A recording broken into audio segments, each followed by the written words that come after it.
Good evening, everyone. It is 5 o'clock. I'll call today's meeting of the Clay County Board of Commissioners to order. Our first item on the agenda today is an approval of the agenda. We do have an agenda addition request.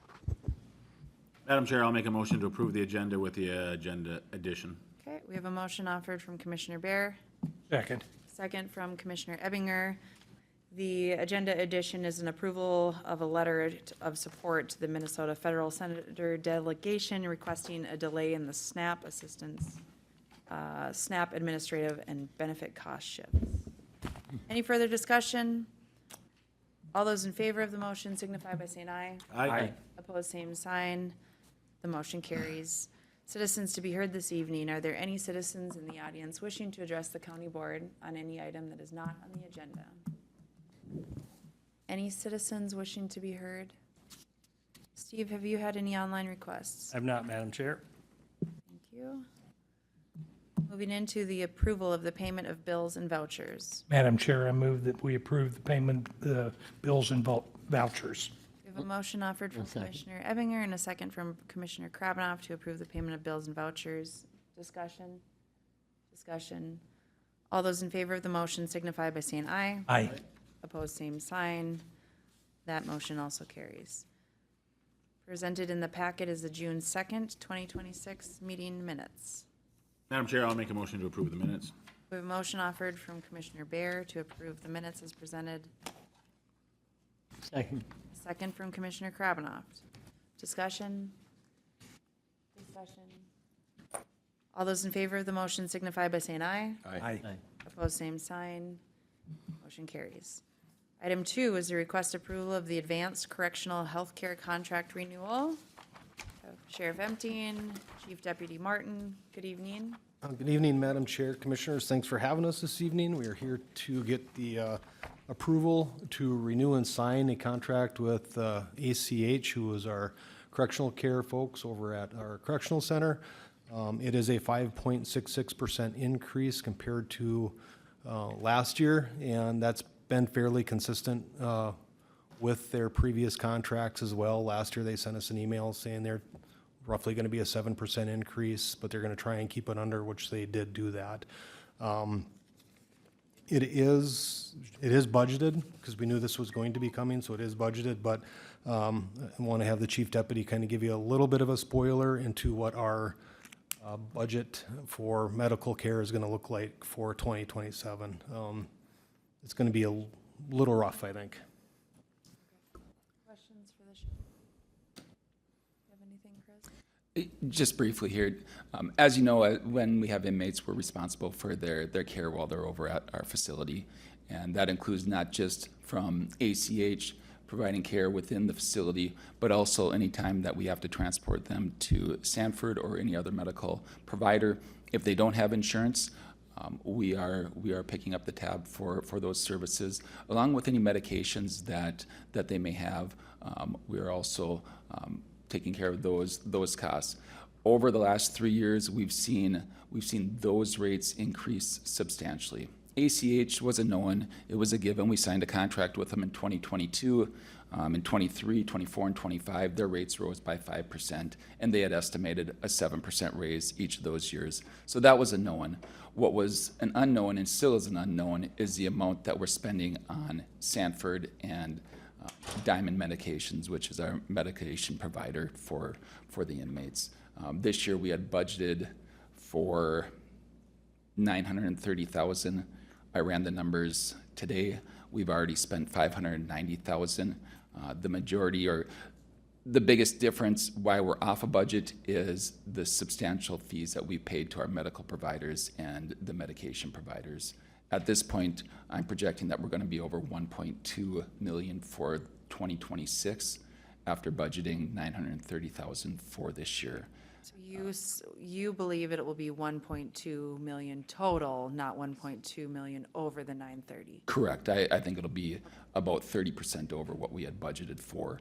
And this is not because of ACH, it's because of just increased fees and usage of the providers.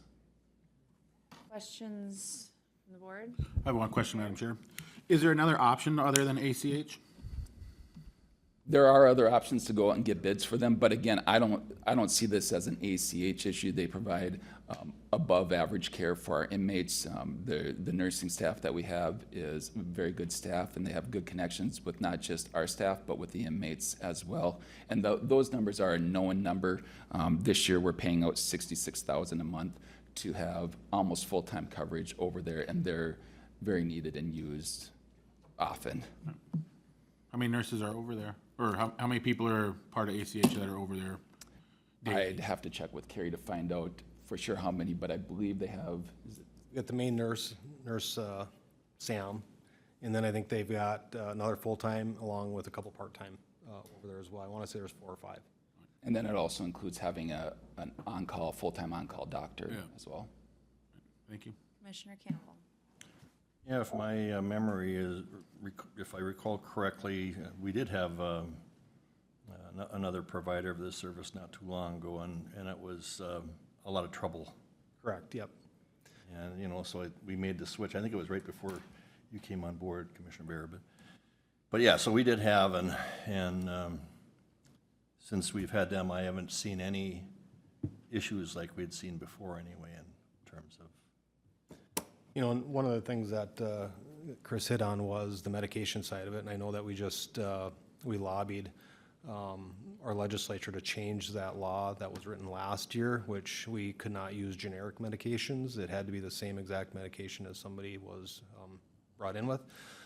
So that law will go into effect here on August 1, and we'll be reviewing that to see if we're able to have a cost savings there from going from the actual med to a generic med. That should hopefully help.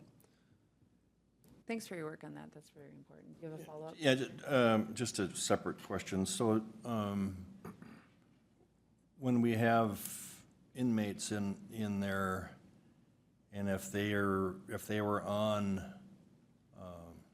MNsure or any of those other things, that falls off, doesn't it? That's correct, yep. We end up taking care of that. Well, it'd sure be nice to see that changed. I know, I think for a while, I thought that was an AMC issue, that they were gonna try to work on that. You know, because of whether it's MNsure or the other ones that the state provides. We could definitely look at that through our MSA lobbyist and see if we can make that one of our legislative priorities. Well, for that's 2027. significant. I mean, Yep. I don't know how many of your inmates are on some coverage. I would say there's some of them that are. Yeah, I can't give you that number. I don't know off the top of my head either, but I'm sure there are some. Just for the public, it was so when somebody is incarcerated, none of their insurance applies. And it goes to a county responsibility. That is correct. I think that's just, something should be changed in that regard. Commissioner Ebinger. Yeah, Sheriff, are these folks that are committed, are these folks that just can't make bond? Is there some way we can phase them out of the system? Any alternatives on it? This is anybody that is booked into our Clay County Jail and that we're housing, whether they're committed, whether they're committed to a prison, state hospital, our county facility, it's anybody that we're housing. We have to pick that up. I think maybe it's worth saying that the county attorney's office works with the sheriff and Carrie very often. I mean, it's all about public safety ultimately, but sometimes we look at, and let's just say somebody who's a lower level offender but is in there, but let's say they need dialysis, or we've had people who come in with a major heart problem, they're gonna need heart surgery. Well, if it's a DWI person that needs heart surgery, that's a pretty easy decision that we don't need to incur $1 million cost for the county on that. But let's say it's a person with murder charges. Well, we can't furlough that person, and that's where the bigger issue becomes. The more serious people need to remain within the jail confines, and they have to provide somebody watching over them while they're in the hospital. And so we look at those some of those more serious cases. I think dialysis is probably some of the ones that have come up with the biggest ones, and we've allowed furlough because they're less likely to be a public safety risk. They can't get out, they can't move very much, but they've done something that garners charges. So, I mean, we do monitor those. I remember the video issue we had that was gonna be a huge expense to the county. And Drew Wrigley was the U.S. attorney then, and he was good enough to file some charges on him since it was an interstate issue. But I had no idea that we were getting caught up on tabs like this. Well, Commissioner Campbell has a question, but to what you identified with your state priorities and with Commissioner Ebbinger on the public safety piece, that has been a continued AMC dialogue about what those costs continue to be. I do think it's important to revisit it, given the fact that we're seeing such an escalation in what that is. Keep it top of mind, particularly with 50% of the legislature being new next year. I'm not sure everyone is quite aware at how expensive this care ends up being for counties. Commissioner Campbell? Well, I don't know if it can go to our county attorney or the sheriff, but it seems to me that if we're gonna try to maybe talk to the legislature about allowing, these people should be able to keep the insurance that they have while they're in there, if they have it. But in terms of not knowing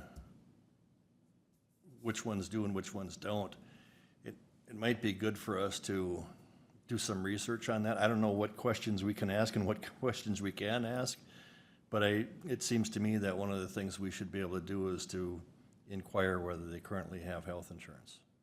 Because if we're gonna, I guess if we're gonna, in the future, if we're gonna look at trying to get the state to look at allowing those on state-covered health insurance to stay on it, we should have some sort of information on what percentage of our population that would be.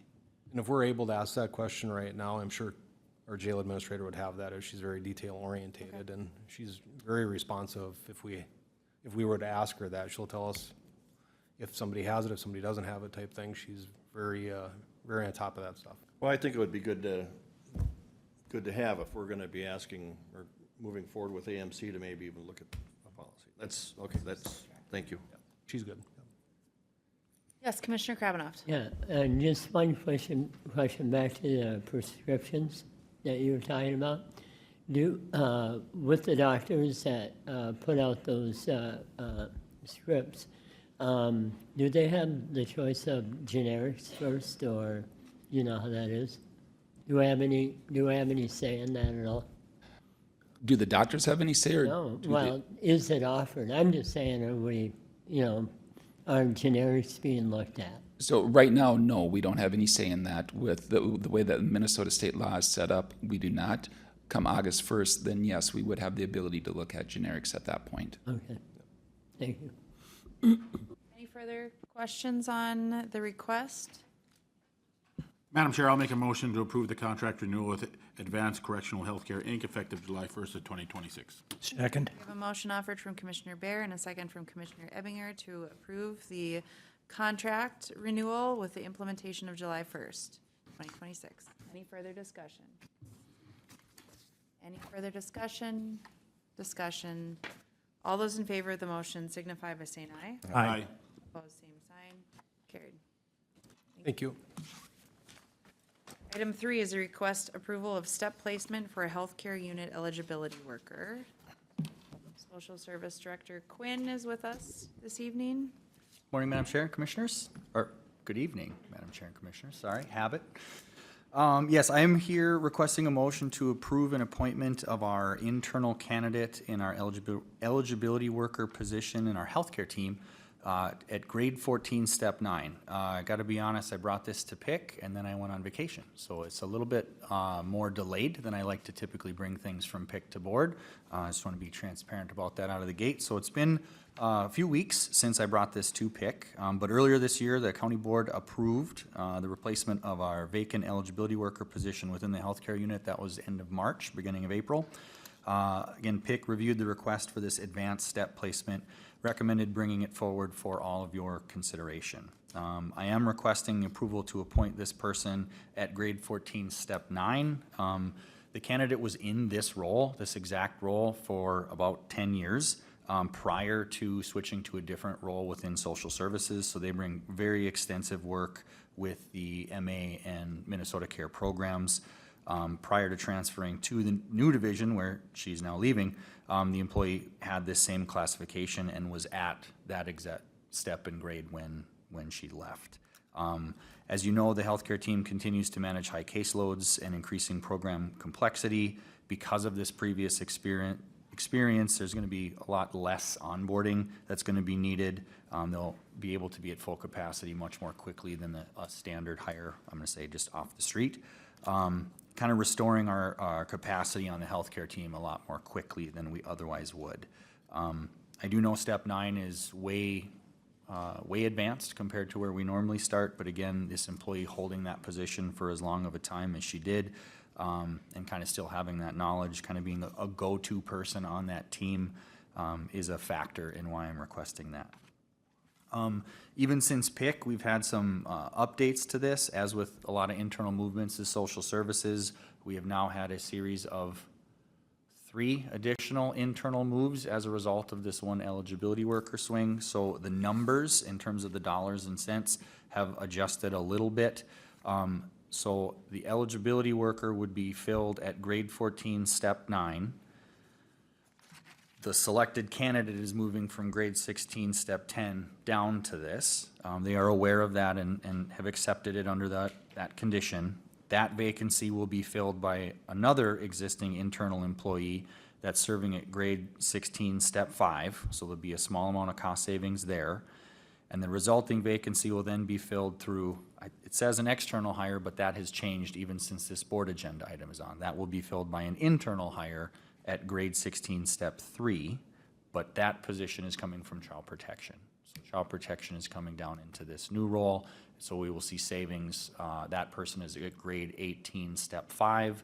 We absolutely anticipate no internal movement to fill that one, so it'll be a grade 18, step 1. All that said and done, with the exception of factoring in the grade 18 development, because that was offered on Friday, I am still expecting a net overall savings of $6,234. I would actually anticipate that would go up a little bit because grade 18 is obviously higher than grade 16. So a little complicated in terms of the dollars and cents, but all of that said, it's still going to result in a net savings. So then the motion to potentially be adopted or voted on would be the same as you have listed on the memo, even though there are some other internal changes? That is correct, yep. No backfill request? It's my understanding the backfill request, you all gave that when I refilled the initial eligibility worker position, so I don't believe I would need that with this request. So Commissioner Campbell and I were part of the PIC discussion where we talked about this and the roadmap and how the hell plays in. I do want to say I am really appreciative, Quinn, on how you're analyzing where we have staff and what makes the most sense and where are areas in which they can have reimbursement rates to offset savings. And really, at the end of it, when it came down to it for PIC, there was an overall savings to the budget that we felt was a positive move by recommending this forward today.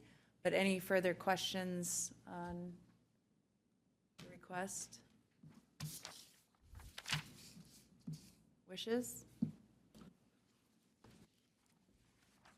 Well, I'll make a motion to approve the appointment of eligibility worker position at grade 14, step 9. We have a motion offered to approve the request from Commissioner Krabnoff. Second. A second from Commissioner Ebinger. Discussion? Any further discussion? All those in favor of the motion signify by saying aye. Aye. Opposed, same sign. Carried. Thank you. Item 4 this evening is a request approval to apply for the Crisis Intervention and Behavioral Health Grant for the West Central Regional Juvenile Center. Good evening, James.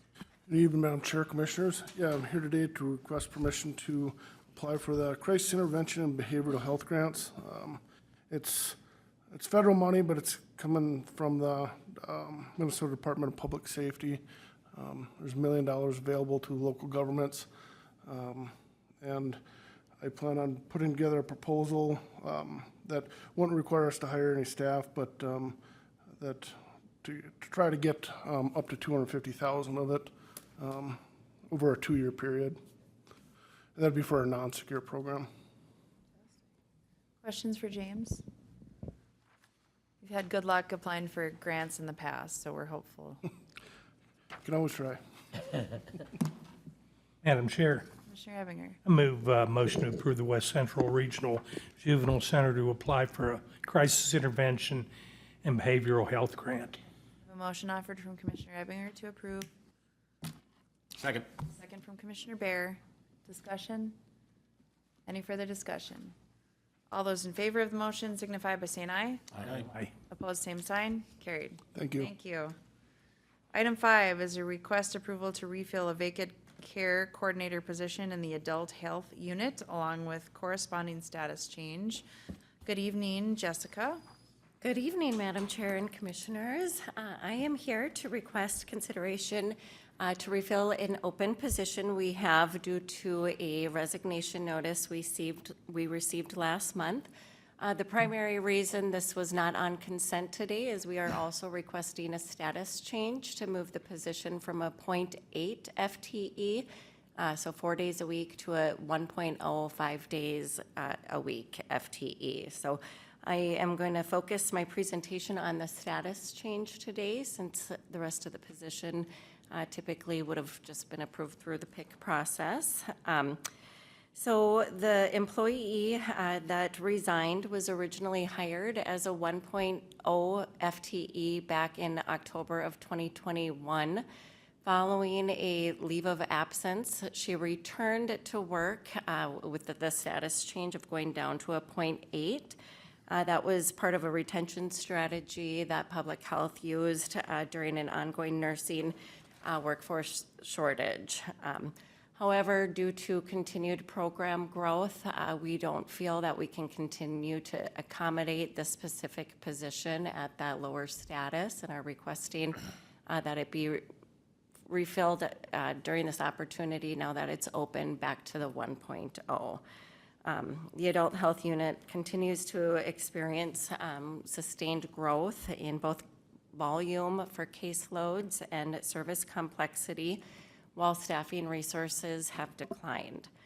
So this specific position works with our Blue Plus health plan, and it was previously staffed with 4 full-time employees and 2 part-time employees. One of those part-time positions was eliminated due to a vacancy during the 2026 budget planning process. So also offsetting this would help us restore it just slightly back to what it had previously been. So under our current setup with FTEs compared to client ratio, our average caseload size is 79 clients, which is quite a bit higher than where we would ideally want it to be. So adding this 0.2 back into the position would allow us to reduce that even just slightly. So let's see. As this is a backfill request, the majority of the wages and benefits for the position were included in our 2026 budget. The departing employee is classified at grade 18, step 5, with our intent to hire grade 18, step 1. However, there is potential that this could be filled with a BSN nurse rather than an associate degree nurse, so that could bring that classification up to a grade 19. If the position is filled by August 1st, the estimated budget impact would be $323 if it's approved today to increase the status. That's at grade 18. If a grade 19 BSN nurse is hired for the position, we would see a budget impact of $1,958 to the 2026 public health budget. And then looking at 2027, at grade 18, we would see an impact to our budget of $12,404 at grade 18, and then $16,536 at grade 19. However, care coordinators working with our Blue Plus health plan do receive reimbursement for direct and indirect client-related activities of $101.84 per hour. Restoring this position would give us 8 extra hours of work per week, where we would estimate 5 to 6 hours of that time would be billable. So we would see additional revenue in the amount of anywhere from $26,000 to $31,000 as a general estimate. So I truly feel restoring this position back to a 1.0 and allowing for that additional billable time every week would offset any additional expense to the county. So, and then I am also requesting backfill. Before questions, I think part of understanding that budgets are going to be really challenging for us this year, part of the dialogue that happened at the PIC committee, and the reason that I believe Commissioner Campbell and I supported moving this forward really did have to do with that final paragraph that you talked about, the additional revenue that can be captured by adding just that additional work day a week. Really could equate to a substantial savings for the county, but certainly want to hear dialogue too on this. Questions from the board? Well, just in that summation, yeah, thank you. As you were talking about, not only do the reimbursements help the budget and the fiscal responsibility, actually does more work for you. So, I mean, we have to, the effectiveness of having that point too, of something that has a large demand on it.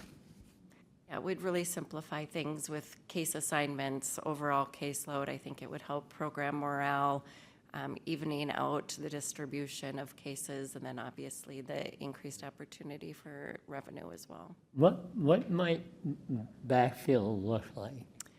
Well, if we had an internal candidate within public health who was either a associate degree just level grabbing nurse from or a that. bachelor's. Yeah, okay, I'll leave it at that, right. Additional questions from the board? Did I cover all the things we? You did. Any further discussion, an action request? Madam Chair, I move to approve the care coordinator position restored it to a one full-time position with backfill. Okay, we have a motion offered to approve the clarification change to a 1.0 with backfill. Second. A second from Commissioner Ebinger. Further discussion? Same comments from your department, or to your department. Thank you for analyzing where it makes the most sense for staffing placements so that we are able to simplify, but also make sure that we're supporting staff in a way that's important.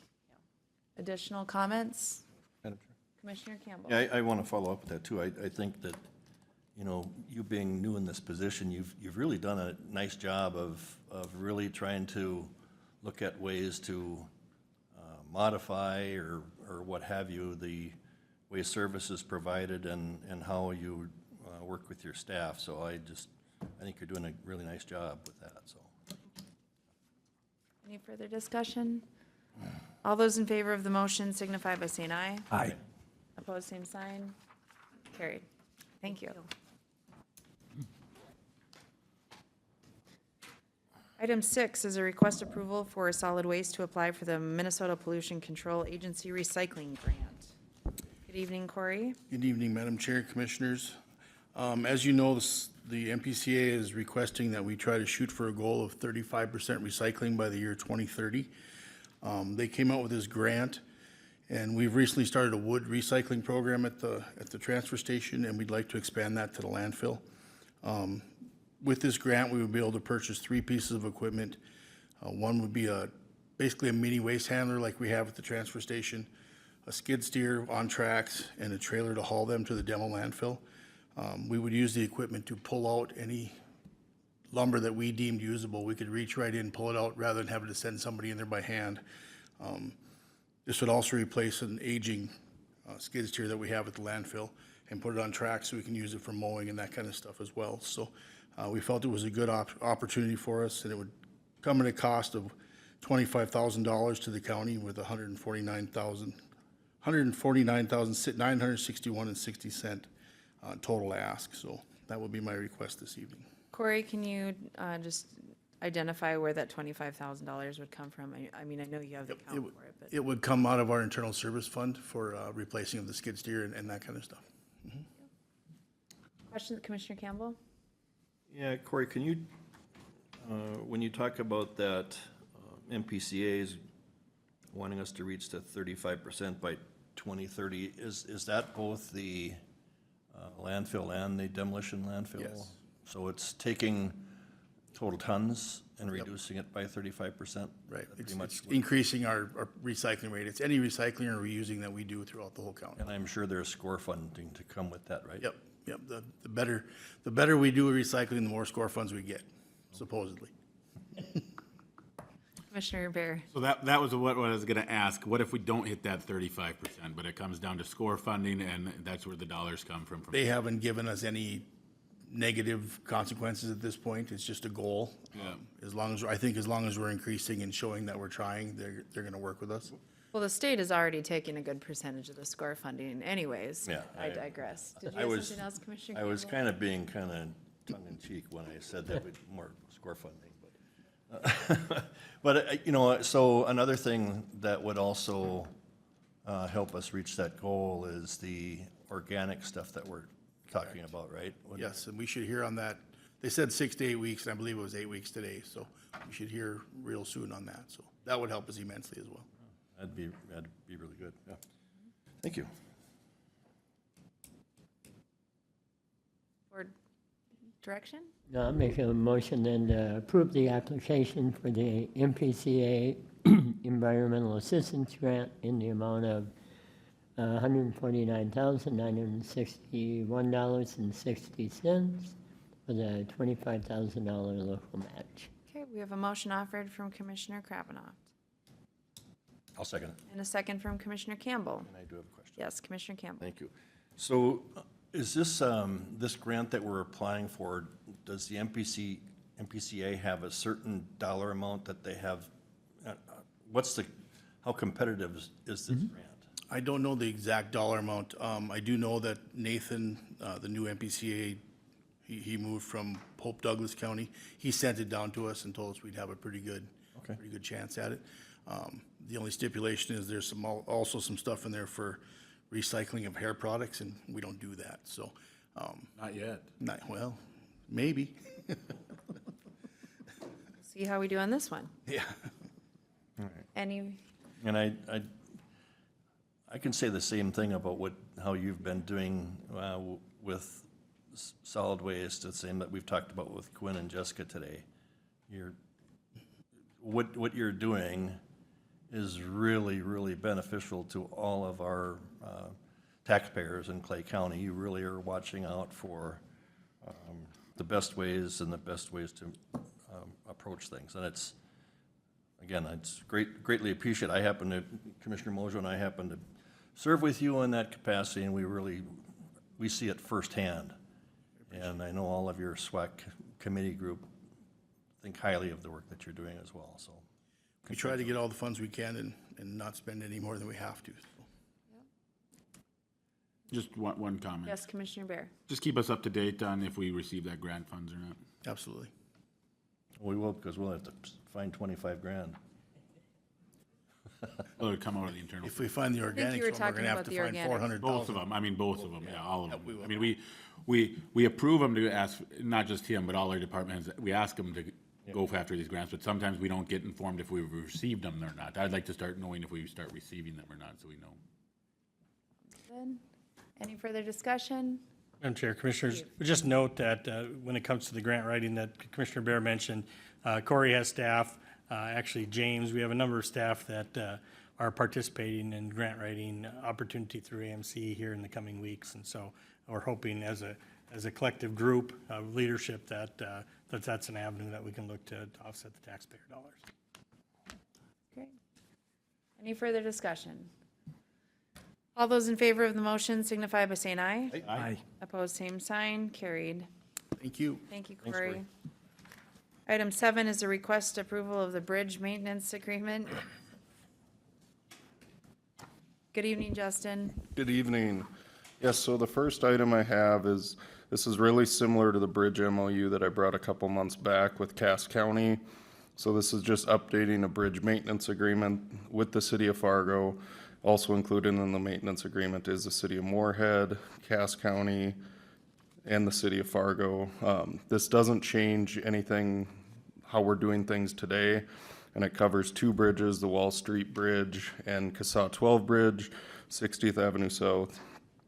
So the federal highway is basically requiring more specific language in these agreements than was included in the past. And since North Dakota DOT is starting to take more of a inspection role, they asked that we updated this agreement. So it's not going to change anything currently how we've been operating. Questions for Justin on the request? Madam Chair, I'll make Yes, Commissioner Bear? a motion to approve the bridge maintenance agreement. We have a motion offered from Commissioner Bear to approve, a second from Commissioner Campbell. Any further discussion? Discussion. All those in favor of the motion signify by saying aye. Aye. Opposed, same sign. Carried. Item 8, the request approval of the comment letter to the Minnesota Pollution Control Agency. Yeah, so recently the MPCA is updating their MS4 permit requirements. So MS4 is Municipal Separate Storm Sewer Systems. So the City of Dilworth, Minnesota State University Moorhead, City of Moorhead, Clay County, and the Buffalo Red River Watershed Districts all participate in the MS4. We actually recently went through an audit, and it is a ton of work. So anyway, with the new permit requirements, one of the main things that the MPCA is trying to implement is requirements for total maximum daily load, basically what goes into the river. And City of Moorhead contracted with Houston Engineering to look at this, and there were some major concerns that would be an extreme cost to every entity. So what I'm asking for is approval of the comment letter, basically stating our concerns and some data behind it that we would send to the MPCA on behalf of all the entities. Well, we talked about this at Highway. Do you want- Yes, we do you wanna did. give a synopsis? Or do you want me to? Why don't you start? Okay. Can I ask one question Yes, prior to that? Commissioner Bear. Why is this on transportation? Why is this if we're talking load in the rivers and streams and? Well, you can answer because of Well, the engineering, which, yeah, so the Highway falls on your plate? The highway department is the permit holder for the MS4 permit, and being that we have outlets into the river, it's the highway department's jurisdiction. Okay. And then we have MOUs with the city of Dilworth, Buffalo Red, and the city of Moorhead. Basically, anything in the city of Moorhead handles. Anything in the city of Dilworth, they handle. And then we have a few outfalls, but it's really not a lot compared to, like, for the city of Moorhead and city of Dilworth, this is major. And it would have a budget impact on us too if this was implemented. Right. I just wanted to. well, we talked about this, and there are some concerns with comment phasings, not just with this, but statewide. There's concerns with rules and how the state goes through rules and how they might deviate from a rule in one thing and not deviate in another. So I think the process is cloudy, and what we're identifying and what we talked about is that it seems to be a tricky process, and that there can be a better way to do this. But really felt that having this technical memo was really the first step, if you will, to address the concerns there. Anything else today? Yeah, I would agree. I know we've had a lot of discussions over many years about the TMDLs and how the MPCA is changing that. I think especially when it gets into the major tributaries like the Red River, because there gets to be issues that go basin wide all the way up to Lake Winnipeg, and so it can be some of those factors that go into the river. But I do think that I'm really thankful that you and the other engineers with the city of Moorhead have really pinpointed some areas of concern that maybe they need to hear a viewpoint, and I think this request does that. Certainly it's asked to let us be heard. And that's really important. I get what they're trying to do. Right. Yep. But at the same point in time, it's important to hear from us, and I'm glad you and these city engineers and the Red River or the Buffalo Red are all interested in sharing those concerns. So, thank you for doing that. I think it's important. Minnesota State Moorhead is also in this, and it's in the cover letter. But part of the challenge is that when you're communicating with so many different people, there are 13 people from MPCA copied on this. Right. I mean, it's challenging technical stuff, and to have solid comments from all of us united is really helpful in our case as well. Yeah, and I just, again, I'm gonna say, and I've said it I think the last couple of meetings we've had, in terms of when these agencies, when they get into their rulemaking, these rulemakings are being done without legislative support, and sometimes, you know, that overview, you know, isn't there, but I'm hopeful that this will help and that we can at least have I'm repeating myself, I guess. And I can say, after going through an audit in 2025, there were some very minor things that we had to address, but if this was implemented the way it is and nothing changes, we'd probably have to look at hiring one staff member just to make sure that we're adequately covering all of the bases that the MS4 permit requires. And that's just a staff member, not some of the BMPs that we might need to put on some storm structures. Madam Chair, Yes, I would move that we approve the comment letter to the MPCA. Okay, we have a motion offered from Commissioner Campbell to approve. The second from Commissioner Bear. Further discussion? Any other discussion? All those in favor of the motion signify by saying aye. Aye. Opposed, same sign. Carried. Thank you.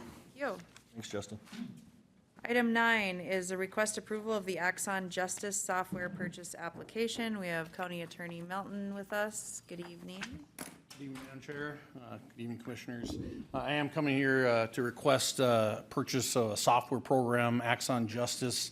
I did go to PIC and talk through a lot of this, but Axon is a primary body cam maker and that does body cam for police departments. And nowadays, body cam is a constant for us. So every department that we work with, between Moorhead PD, all the other towns throughout Clay County, and then Sheriff's Department, all have body cam now. So we're always getting video and processing that. And so currently, we have what's called just a created Z drive through the IT department. It's about a 13 terabyte drive.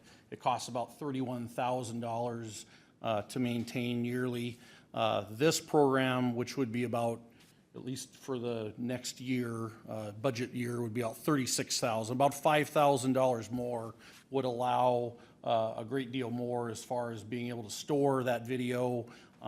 Currently, that 13 terabyte is limiting, and so we're constantly having to get rid of video and monitor that. The Axon Justice would be unlimited, so we wouldn't have to be constantly kind of fighting against that storage piece. And then there's extra features within the software program itself, which would help with timelines and getting stuff done. Currently, sometimes, depending on the amount of video, as you might imagine, sometimes you might have an event that happens and you have 5 or 6 officers that go there, interview several people, a lot of different video, and it can take up to 8 to 10 to 12 hours to get all that video downloaded, and then we have to disclose it, and we'll go from 12-hour time frames down to minutes. And so that timing alone will really help pay for itself. You know, so there is a cost factor. It's about a $5,000 increase to the budget. But I think that time savings is going to be well worth it. So I know I put a feature sheet in there, just some of the different things that it does and allows for, but I know that my folks, as we've been looking at that and getting some updates or briefings from Axon of how we would use this, you know, they're really, I won't say it's a game changer, but it could be a very impactful thing to help limit having to add staff in the future for legal assistance. I mean, I think it's going to give a time savings to all of them, which could be extremely helpful for us. Well, I think we also talked at PIC that the time piece, people's time costs lots of money, particularly within your department, and in times when you need to access the information as quickly as possible as you're working through cases, we felt that the cost, which you compared to what just the data storage is, would justify the payment, and you would see a substantial cost savings every year going forward as well. Commissioner Ebinger? Yeah, Brian, I read this through, and I'm a little unclear on one part of it.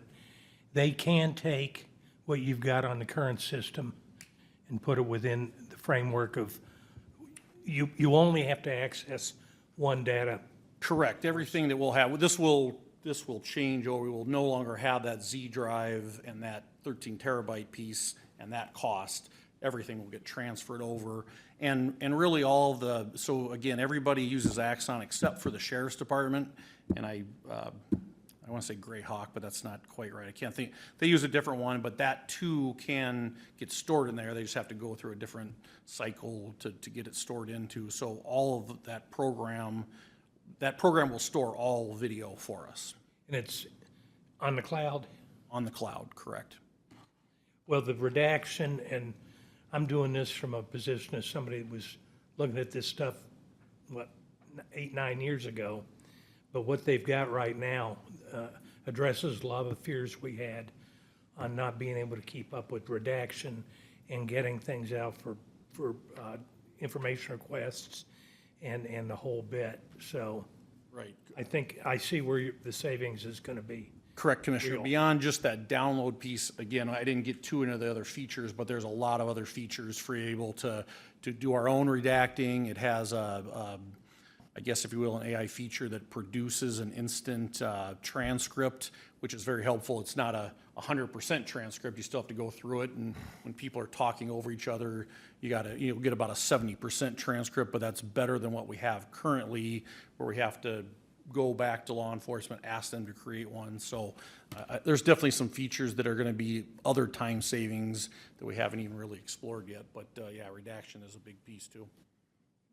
Yeah, I know during our big meeting when we talked about this, we did spend time talking about the redaction piece and how important that is. And this whole thing, I think from the reason PIC was recommending this, of course, was for one thing, it seems to me it's just an upgrade to something better.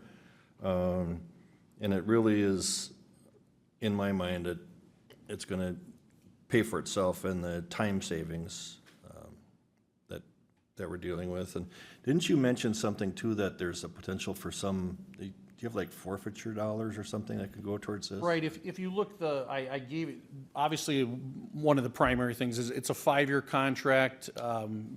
We do contract with them for a period of time. Currently, Moorhead, which would be the biggest customer, they're on a 5-year contract staying with Axon. So I expect all those will be going.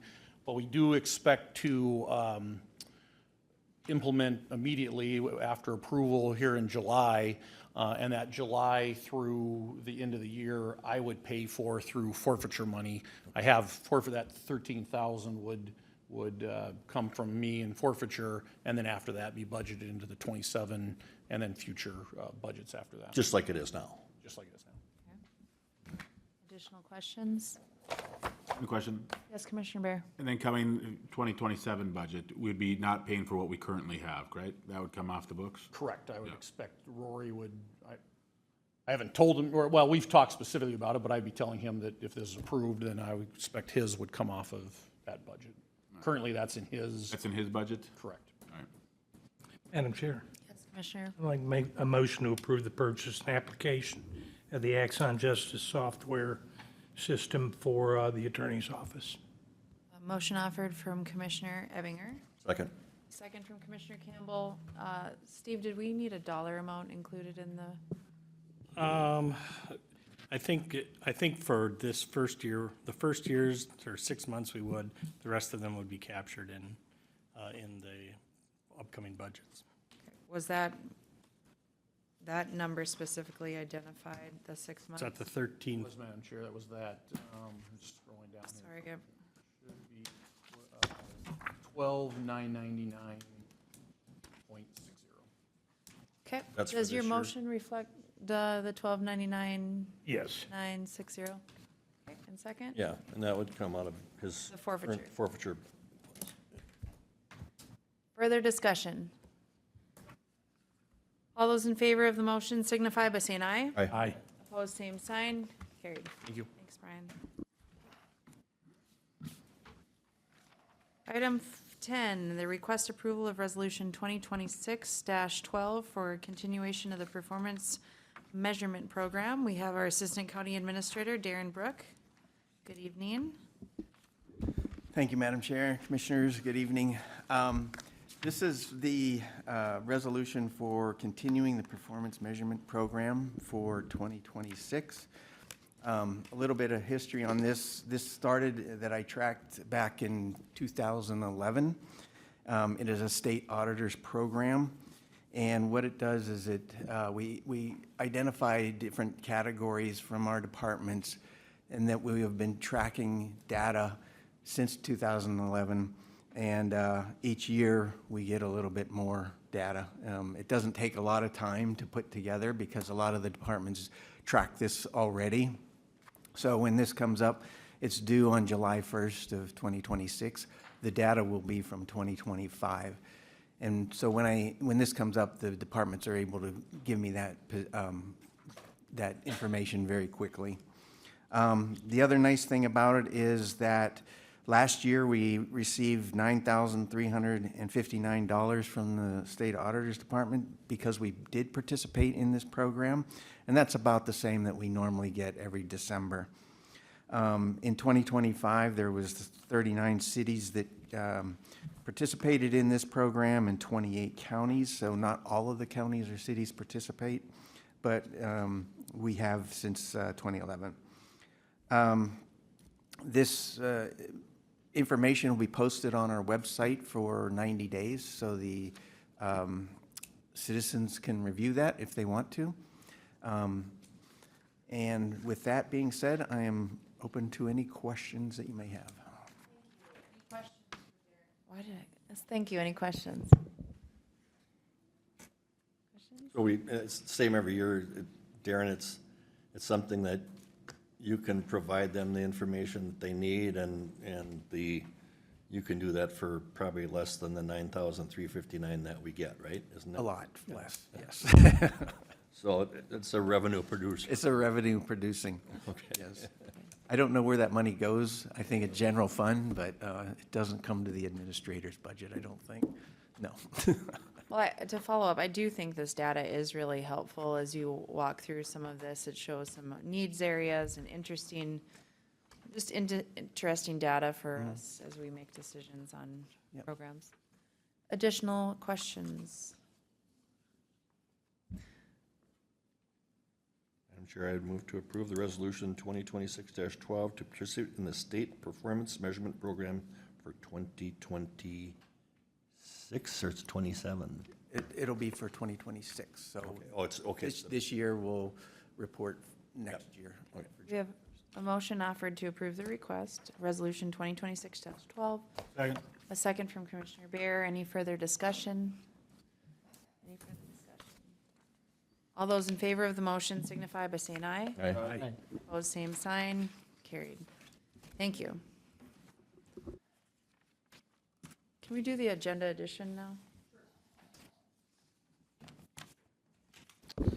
Thank you, Madam Chair, Commissioners. Before you this evening is a proposed letter to Senator Amy Klobuchar and Tina Smith regarding the implementation of a recent changes to the SNAP program enacted through H.R. 1.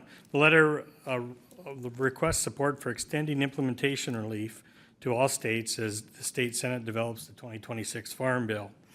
As outlined in the letter, SNAP serves more than 7,700 Clay County residents, and the new federal requirements will create significant administrative, staffing, training, and technology demands for county human service agencies that this board has spoke often on.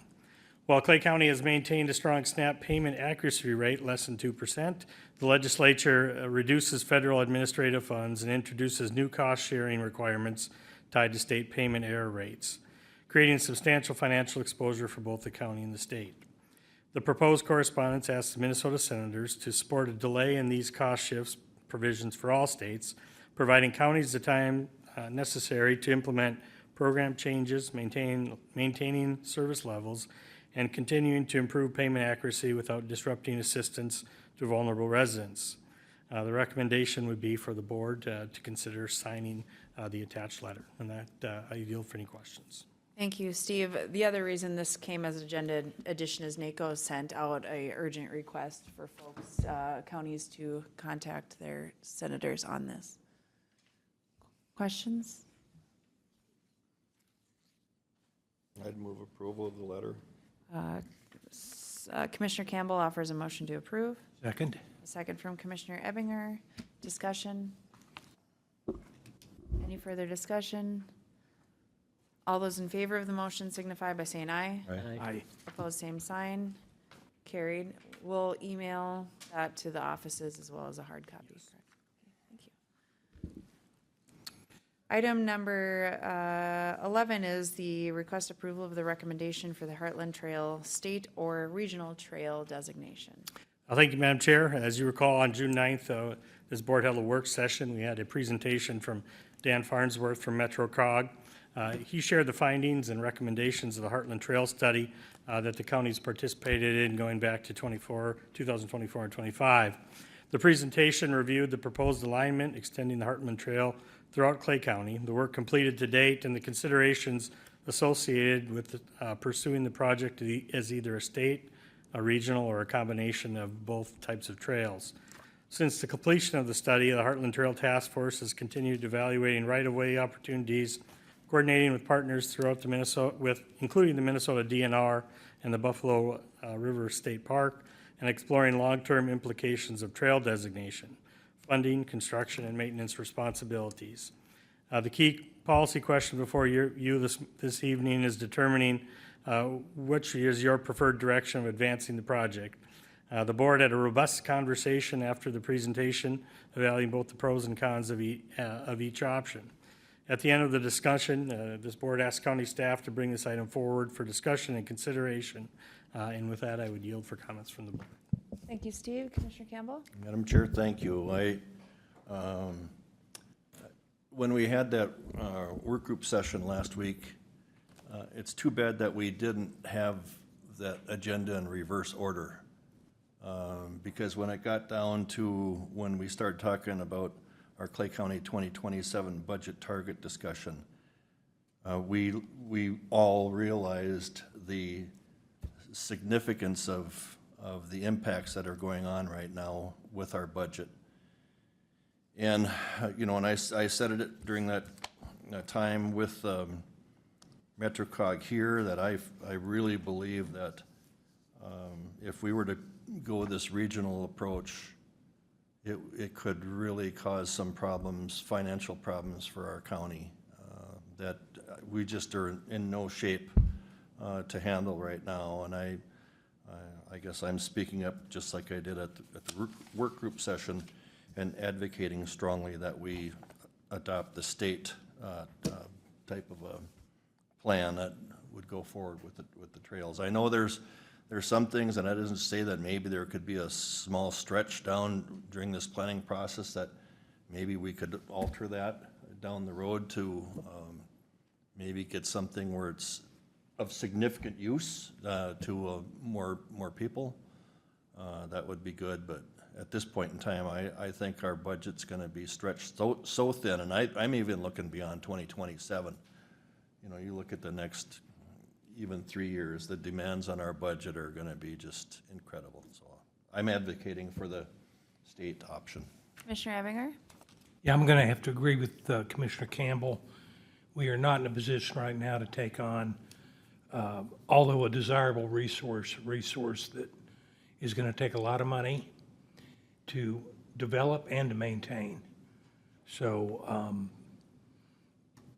although it may be a quicker route to put it on the county and the locals to pay for it, I think the state has got this program, and we need to let them run with it and support them however we can, but we don't have the money to take it make it a regional trail. Commissioner Krabanoff? Yeah, I would agree with that. It's too much risk, and I think we have the patience. to know that if we work it through a regional approach, someday it'll be done, and we'll be able to work along with the state in doing that. So would approve, move along with the approval of the regional. Madam Chair, I sit on the Heartland Trail Committee with about 6 other township officials and state officials and all that. And I appreciate your insight, all your insights on that. And sitting on that, I've always wanted to have the board make that decision on which way we lean on that, so we can work forward on that committee. Because right now, we're in a stalemate on which way we should go. So I appreciate you all chiming in on that. And I'd like to make a motion to have it go into a Heartland Trail, follow the state trail designation. Second. We have a motion offered from Commissioner Bear, a second from Commissioner Ebinger to follow the state designation. Commissioner Kavanaugh? I want clarity. I guess I don't have the paperwork in front of me. Apologize. That's okay. So with that, so I'm straight. The state one is the private, That is the state funding it. Bonding, you follow the bonding. right. Yeah, Okay, just making sure. yeah. Yeah, okay. Well, I think the great part about having this as the work session is it did give us an opportunity. Commissioner Bear is on that committee, he's had those dialogues. MetroCog has done an enormous amount of work, but they too are seeking guidance in which avenue to go. I grew up spending a lot of time on the Heartland Trail. I think it's a great asset. It's a great system that can be an economic driver. But unfortunately for Clay County, the counties that have these trail systems also have parks and trails departments. We do not have that at all. So what would end up happening likely if we chose the regional component is it would be an extra burden on what our highway department is feeling. There's some substantial work requirements that come out of that, maintenance requirements. And we're in a time when we're trying to find ways that we can do more with less on our road systems. And I am in full support that I think following the state system is the best option for Clay County. It is disappointing because I know that comes with some long-term, it's a challenge to secure long-term funding. I do think the avenue for state funding opportunities are a little more promising there than having it solely on the county levy. So I agree with my colleagues here on this one. Any further discussion, Commissioner Campbell? Madam Chair, I want to go back a little bit, and Commissioner Wayland, when he was on this board, and he served on the Heartland Trail Committee, and he said a long time ago, years ago, he said that the diversion project would be done before Heartland Trail, and he's been absolutely correct on that. The diversion is set to be done in October.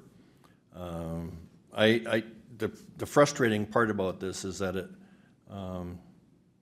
and I drive from here to Perham, where my lake place is at, and I see the trails that are completed, and they're used a lot. And it's this is, for me, this is like triage with what we can afford to pay for and what we can't. And it's like what we need versus what we want. And this is something that everybody would like to see happen. Unfortunately, there are other things that have greater needs, and I think we're making the right choice based on that.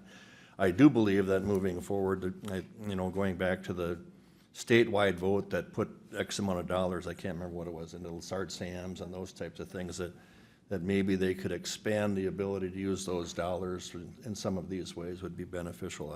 I don't know all the ins and outs of that, but I would think that might be a source. Anyway, I support the motion. So we have a motion and a second. Any further discussion? All those in favor of the motion signify by saying aye. Aye. Opposed, same sign. Carried. Thank you. Thank you. Moving into our committee reports. Commissioner Ebinger. Thank you, Madam Chair. Last Tuesday on the 9th, I was with the rest of the board on the work group that we covered, or that has been covered in tonight's meeting. A lot of good groundwork for us, and I think it is helping us make some good decisions. The next day, Wednesday, the 10th, I met with Mike Arnston, who's the chairman of the Greater Fargo-Moorhead EDC. We reviewed the 360 evaluation of Joe Rasso, the CEO of the EDC, and had a general discussion on it. It's an issue that will be brought before the board, the EDC board, in the coming months. And on Thursday, the 11th, I got to get my notes. Remotely attended the Treatment Court Initiative Advisory Committee meeting. I represent the AMC on that. Had a great deal of, it was a 2.5-hour long meeting. We discussed some of the development of formulas to review these courts as they're coming up. Talked about confidentiality policy, issues involving staffing, who can be present while the staffing discussions are going on.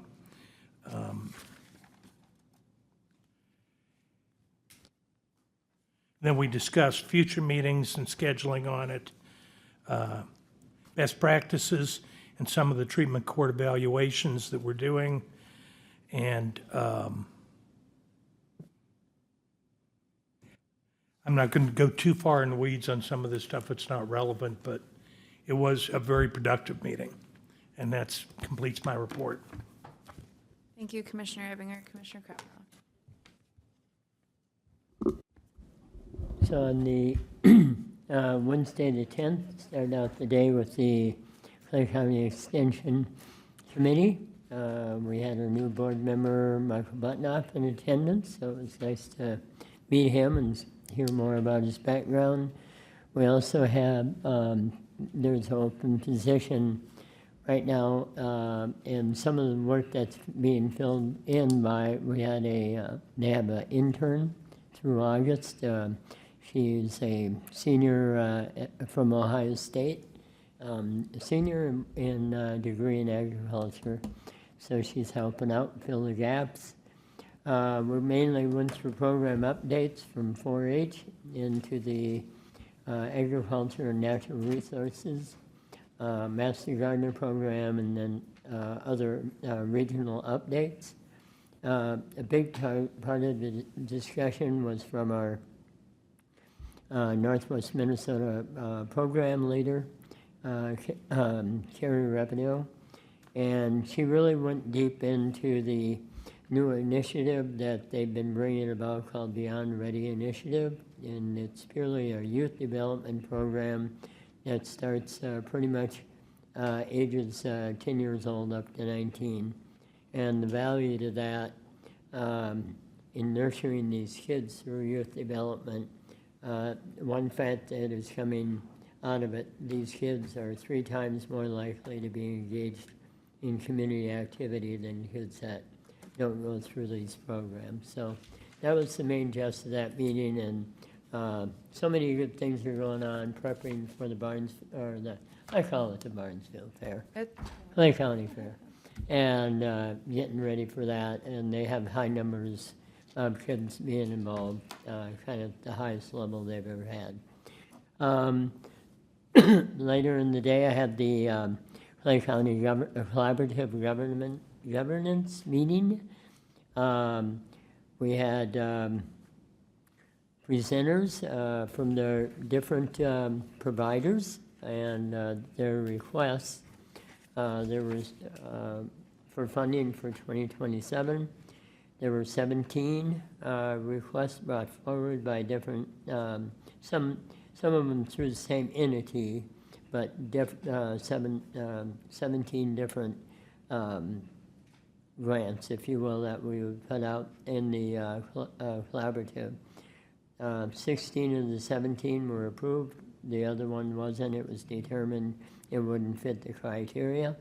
And these total requests add up to $512,486. So, I mean, it's a lot of money going out there. I think if you added up all the kids involved, it was what, 300 kids? I mean, it was an incredible amount of work that they do, and really appreciate what the collaborative is doing for our county. And I had the class WCD on Thursday. Let me hear it, we're in here, excuse me.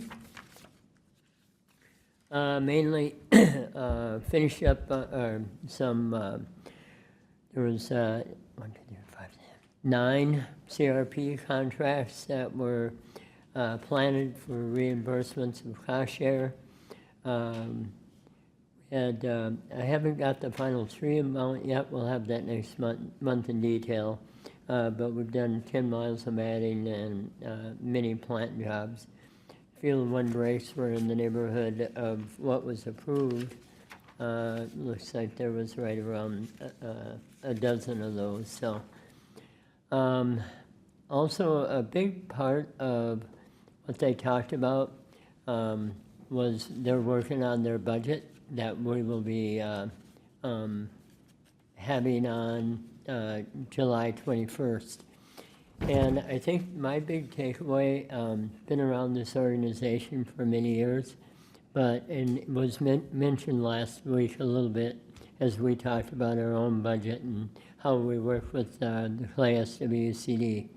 But the number of things that we share in common with them and what they do that is passed through money that comes to the county that they do for us. So anyway, all that is appreciated, and we'll hear that much more in detail when they present on the 21st. So overall, yeah, I think that's what I have takeaways from that meeting.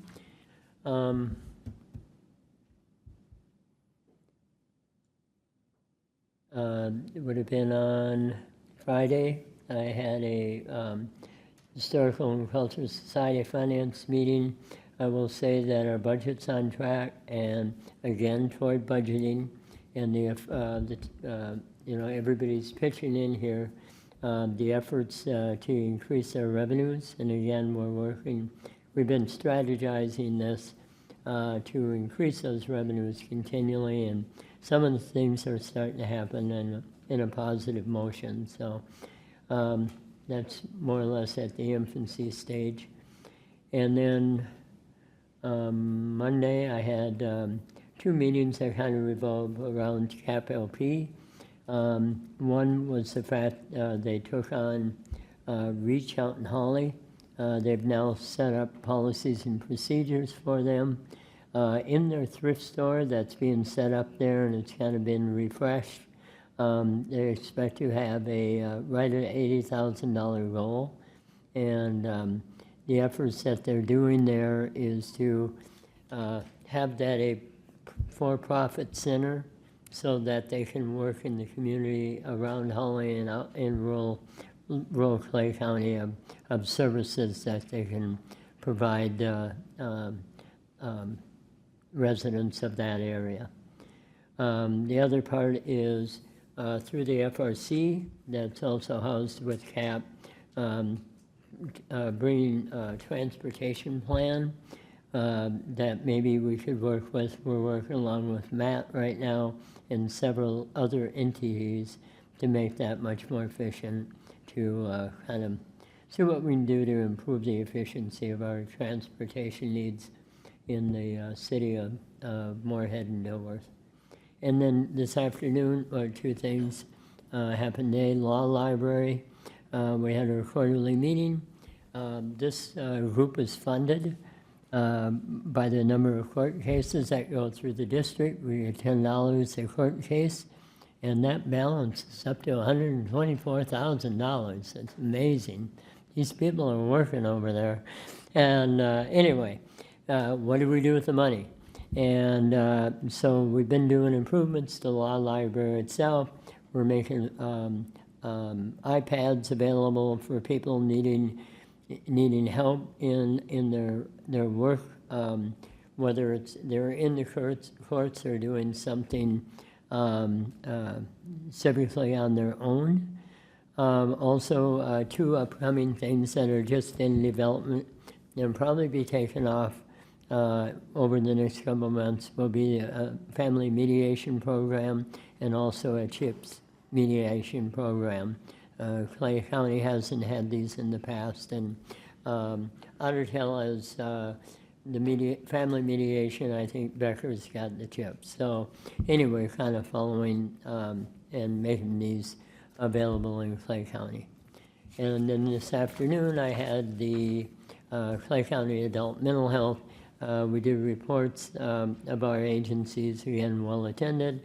Then we had a presentation from Jason McCoy on the public health.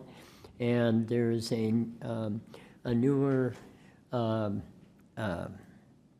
it's not an app. It's online, but it's called crediblemmind.com, and it's really really harnesses for people a way to get into a website that really treats and gives good information for people that with mental health needs, helping people to know something, know where they have information and guidance, like when they're, one example, just getting really anxious or to the point of anxiety attack. So that's what came out of that meeting. So that's it. Thank you. Thank you, Commissioner Krabanoff. Commissioner Campbell.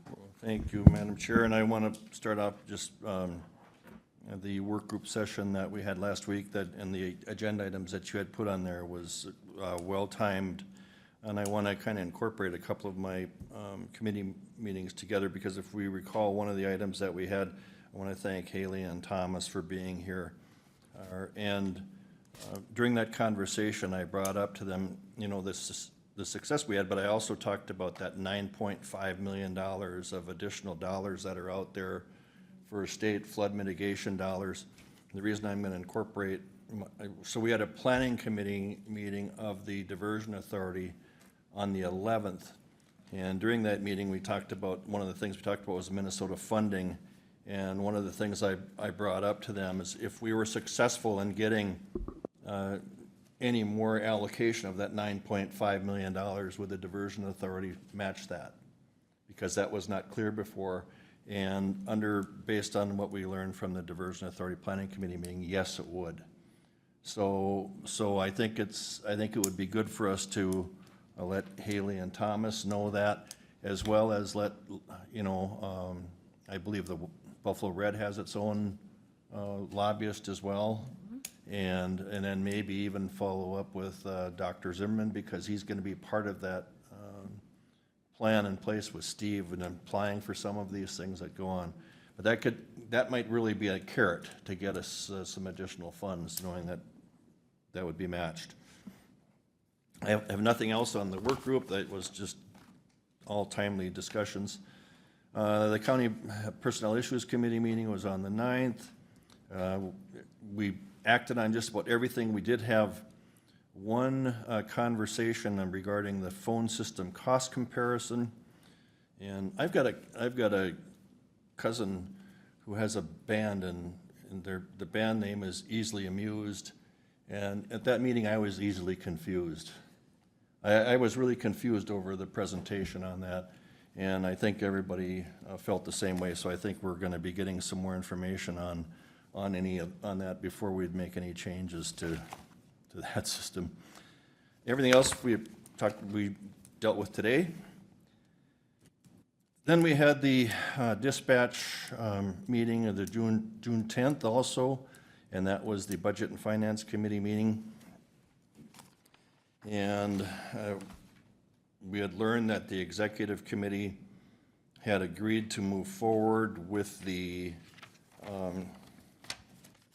budget that included the technology specialist.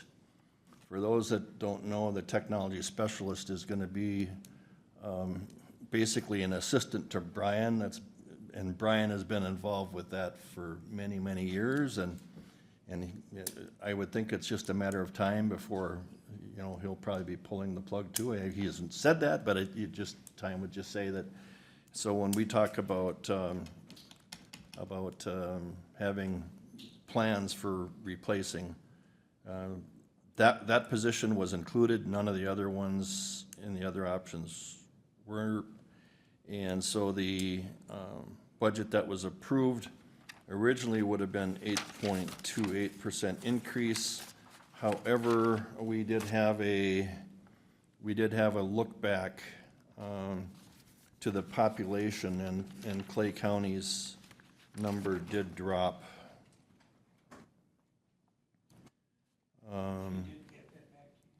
Yeah, so under the previous one, Moorhead was at 17.8% of the budget. Clay County was 8.3. Under the new numbers, based on the census information provided, Moorhead dropped to 17.3, and Clay County dropped to 7.9, which is, probably saves about $2,500 for Clay County. So where does that shift get made up? Do you- It goes to Cass County because it's population-based, and, yeah, so. And then we talked the draft budget. So anyway, so the 2026 budget was approved with those numbers. It's unfortunate, but most of it were software issues that are required to pay, and so. And then on the 11th, I was in Grand Forks for the West Central Water meeting along with Commissioner Bear.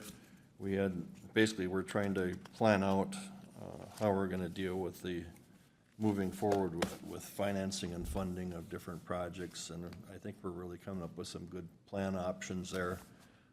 More to come in that. We're gonna be meeting again as a full board up in Grand Forks on the 29th.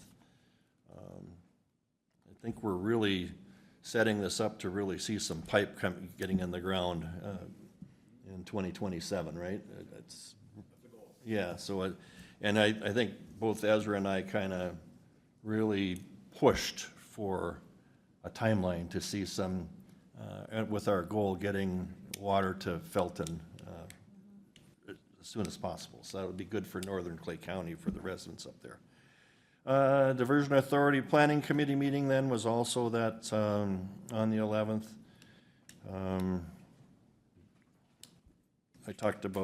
We did talk about some governance issues in reviewing the executive director position. One of the things that we talked about where there is concern, and now that we noticed that council member Hendrickson from the city also has decided he's not going to be running, so it appears that we have the potential for having 8 Diversion Authority board members off the board come December. Well, it's going to be complete, but that project's going to go on for 30 years with maintenance. It's just a whole different amount of work. So that's going to be interesting to see, and of course there will be changes to our MCC JPA board and all those things that are going to be happening. Some of our board members will go off in June, and some of us will go off in December. And that concludes my report. Okay, thank you, Commissioner Campbell. Commissioner Bear. Thank you, Madam Chair. On Tuesday, I was also at the work group session, which I thought was very good. And then on Wednesday, I was also at the Clay County Collaborative Governance meeting, where we went over the program funding and we approved those grants. And then we also approved the LCTS coordinator contract and the approval of the coordinator contract.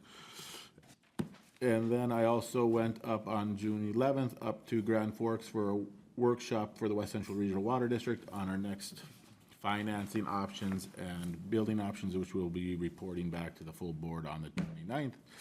And then on June 12th, I went to meet with Derek Lapointe on the behalf of West Central Regional Water District to discuss funding options with Bell Bank on that project and getting him up to date on that project where that sits. Those are all my committee reports, Madam Chair. Thank you, Commissioner Bear.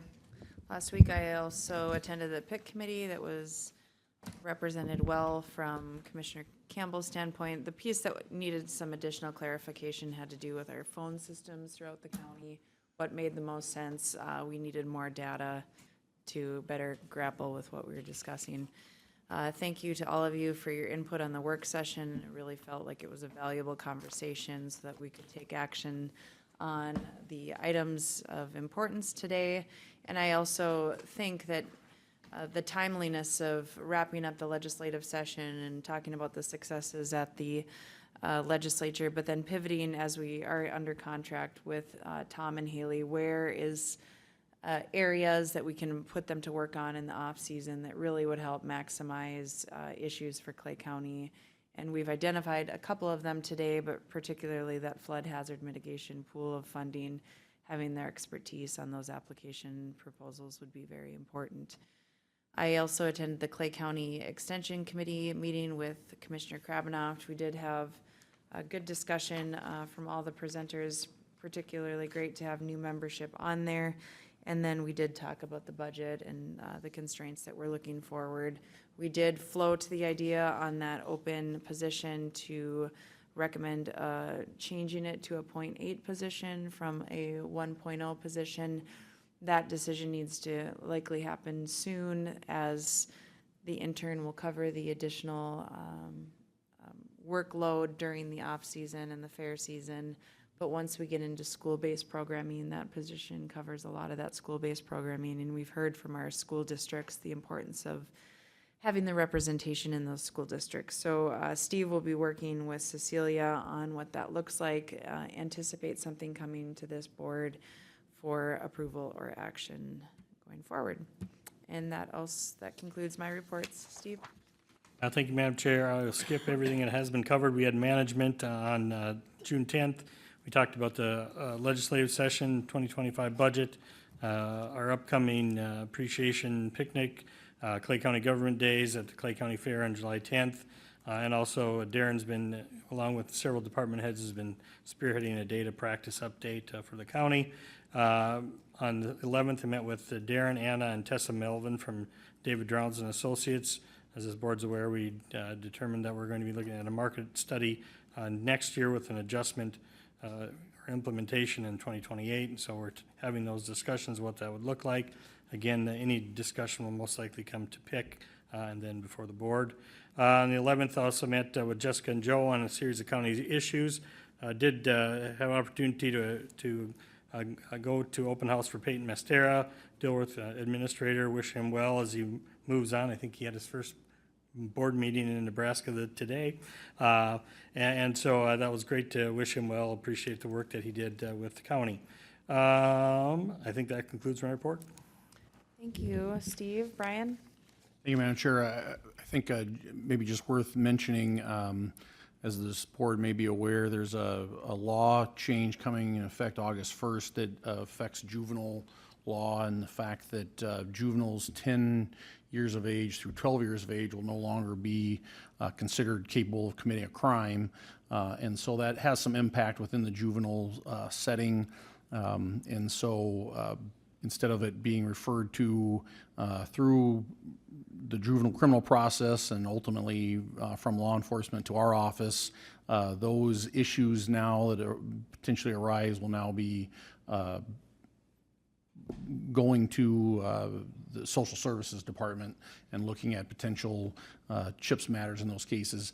And so the only reason I mention it's coming up August 1st, but I have meetings planned with law enforcement to discuss that with Sheriff's Department and local smaller agencies this Thursday, and then the week after with Moorhead, just because there'll be a larger scale operation. And ultimately, some of the discussion is how to get them referred to social services, but also restorative justice still has a role and a part in that even if it's not a criminal matter getting referred specifically to court, that it could still be and benefit from restorative justice. So how to make sure that still remains in play is something that you're going to be discussing in the upcoming weeks. So I just wanted to mention that to this board, as you might be aware of it or see it in the news upcoming.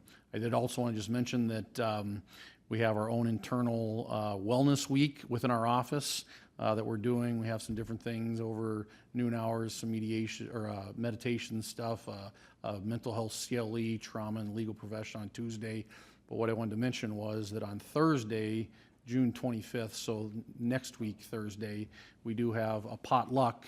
And I would invite anybody from the board, if you're welcome to come. And now, because we love our potluck and love eating down in county attorney's office, but this is a salad potluck. So, which we did do 2 years ago, and it was actually very successful. A lot of different variety of different salads and different stuff, and people are signing up to bring meats and nuts and all that. So anyway, I would invite any and all of you to come on down for a salad potluck if you want to see how it goes. So that'll be next Thursday at noon on June 25th.